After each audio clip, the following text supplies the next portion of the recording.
Alam niyo, minsan, share ko lang po, no, kung bakit mahirap tumingin sa mga tao ng pagmamahal.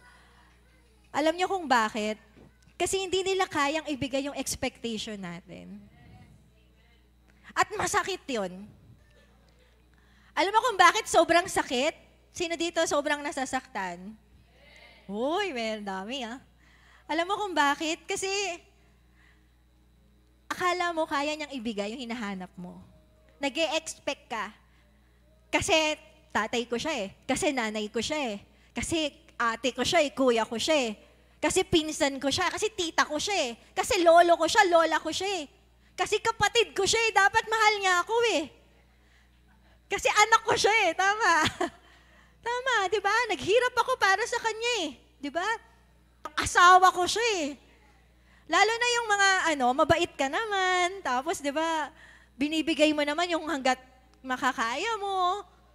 Tapos bakit tayo nasasaktan? Kasi nag-e-expect tayo sa isang bagay na hindi naman nila kayang ibigay sa atin. Alam mo kasi kahit gusto nila, kunwari tayo naman yon yung ine-expectan, hindi rin natin maibigay kasi tao lang din tayo Di ba? Tao lang din kasi tayo. 24 hours lang meron tayo. Ito lang yung lakas natin. Ito lang yung pera natin. Minsan naiinis ka rin, nagagalit ka din. May mga tampo-tampo ka din. So, yung hirap So, saan tayo lalapit? Sa Diyos. Amen? At yun ay naging posible dahil kay Jesus Christ. Pwede natin palakpakan si Jesus.